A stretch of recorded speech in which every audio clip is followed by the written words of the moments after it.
Olá, seja bem-vindo ao canal Mundo Desconhecido. Hoje vamos falar sobre imagens estranhas capturadas pela NASA que precisam de uma explicação. É muito comum ouvirmos que as fotos da NASA são falsas ou que as cores das fotos que foram tiradas no espaço não são reais. De fato, algumas coisas não são muito reais nas fotos da Companhia Espacial Norte-Americana, mas isso também não quer dizer que elas são mentirosas. Ficou um pouco difícil de entender, não é?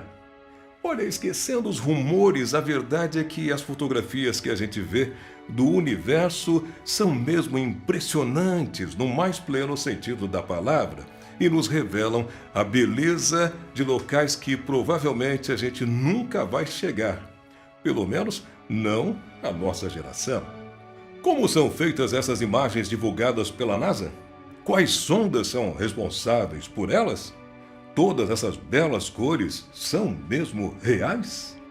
Para responder a essas perguntas, fique ligado no vídeo de hoje. Inscreva-se aqui no canal Mundo Desconhecido e ative também o sininho de notificações. Assim você apoia o nosso canal e nos motiva a continuar produzindo esse tipo de conteúdo para você. A forma como a NASA trabalha tem mudado muito com o tempo, avançando mais e mais de acordo com a velocidade em que a tecnologia humana também evolui. Essa imagem, por exemplo, é uma colagem profissional. Porém, como vemos, os seus resultados não são os melhores, né? Quem foi o responsável por essa colagem fora do plano? Pode ser difícil de acreditar, mas ela foi montada pela própria NASA. Sim, a empresa que hoje viaja entre mundos no meio do universo criou essa imagem colada. Essa fotografia, como você deve imaginar, é antiga, visto que não contrasta com a tecnologia que temos hoje em dia, a qual já estamos bem acostumados. Essa foto é de 1979 e está entre as fotografias que foram tiradas pela sonda Voyager 1, enquanto ela se aproximava pela primeira vez da lua Io, que é satélite de Júpiter. O motivo desta imagem estar desta forma é que recortar e colar era bem mais difícil sem o Photoshop ou outro programa semelhante que apresentasse o mesmo tipo de função.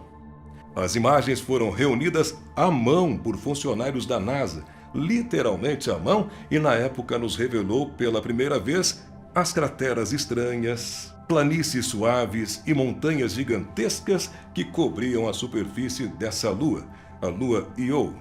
Mais do que tudo isso que dissemos, as imagens que vimos há pouco nos revelaram que a lua Io não era um deserto frio, algo que astrofísicos acreditavam naquela época. Ao invés disso, ela estava fervendo com atividade vulcânica intensa.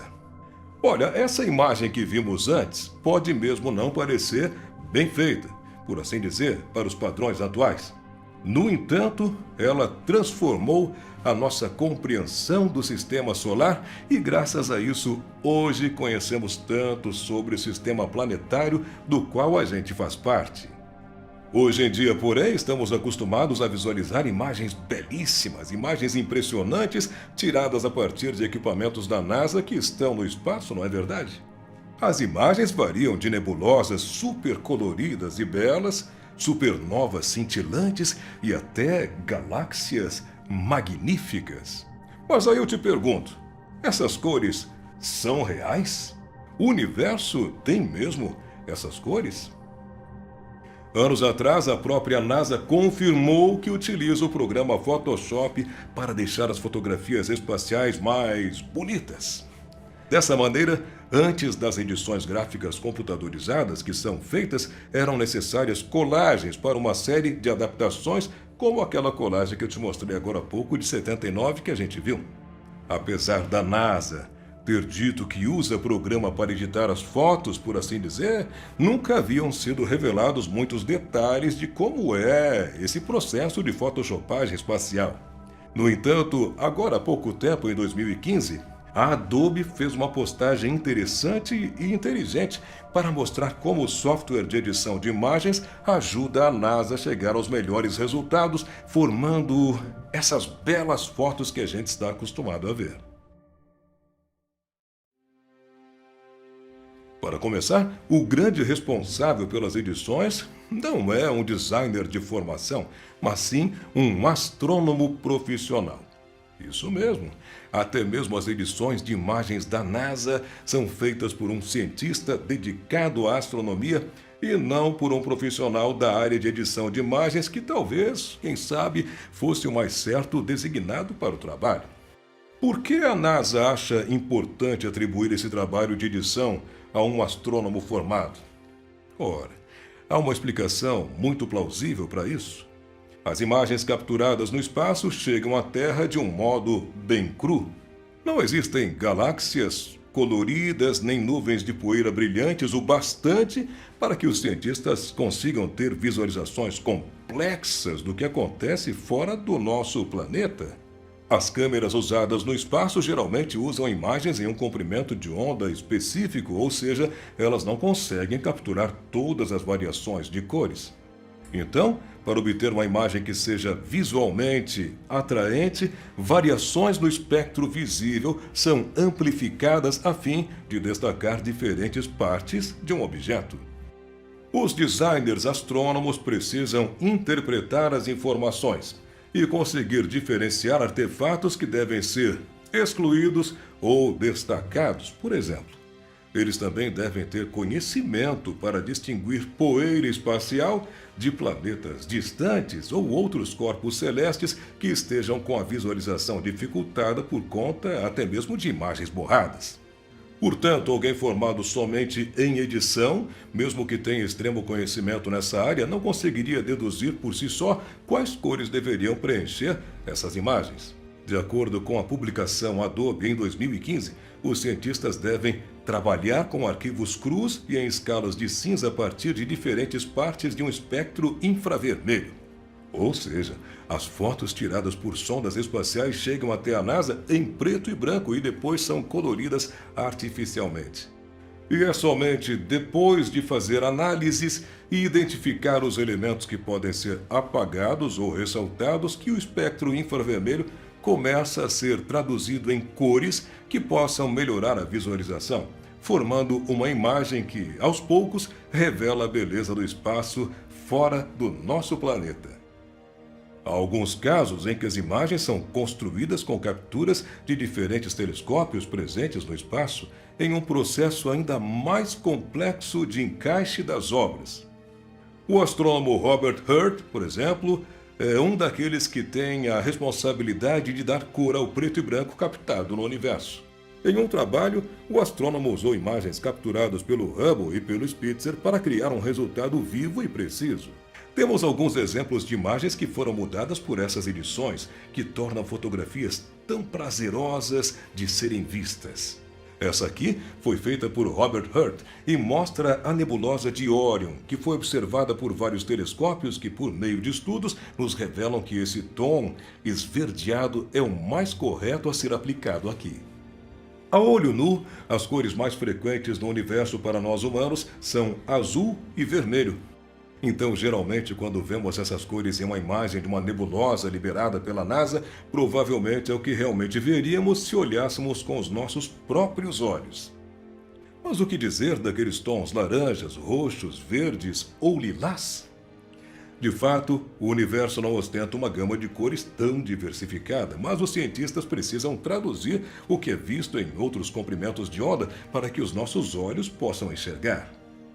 Portanto, a resposta para a pergunta que não quer calar é que sim, as cores que vemos nas fotos do espaço profundo nem sempre são reais, mas os cientistas tentam ao máximo manter o que os nossos olhos veriam a olho nu.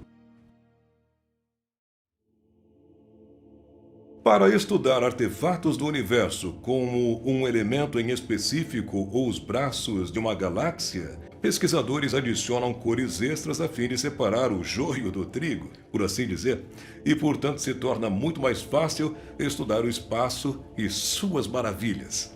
Ou seja, não é somente uma forma de nos mostrar a beleza do espaço, mas também é uma forma da própria NASA conseguir estudar o espaço fora da Terra de maneira mais eficaz.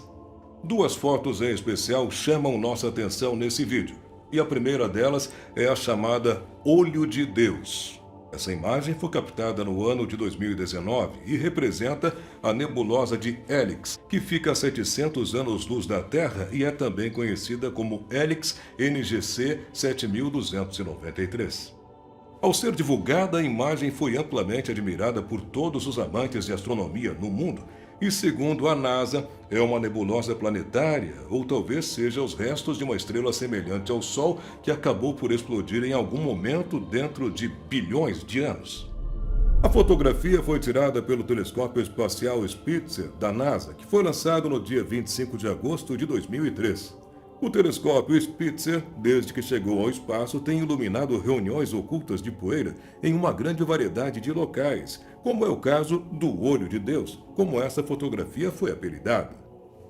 Agora dê uma olhada nesta foto incrivelmente detalhada das nuvens de Júpiter, capturada pela espaçonave Juno da NASA. A Juno capturou essa foto em 27 de outubro, quando esteve apenas 18.906 quilômetros acima do topo das nuvens de Júpiter. A escala dessa imagem é de cerca de 12 quilômetros por pixel. Os deslumbrantes redemoinhos azuis, cinza e brancos parecem gotas de óleo numa poça d'água, exibindo a complexidade da atmosfera turbulenta de Júpiter. A Juno capturou essa imagem exatamente na hora em que as nuvens de altitude elevada do gigante de gás estavam jogando sombras sobre suas cercanias. Essa região particular de Júpiter fica no hemisfério norte. A Juno estava a aproximadamente 3/5 do caminho do equador de Júpiter para seu polo norte, conduzindo seu nono sobrevoo próximo quando a foto foi tirada. Veja só que vista maravilhosa e marcante do maior planeta do Sistema Solar. Muito obrigado por assistir a este vídeo e não se esqueça de também ativar o sininho de notificações. Assim, você nos motiva a continuar produzindo esse tipo de conteúdo para você. E nos siga também no Facebook e no Instagram. Até o próximo vídeo.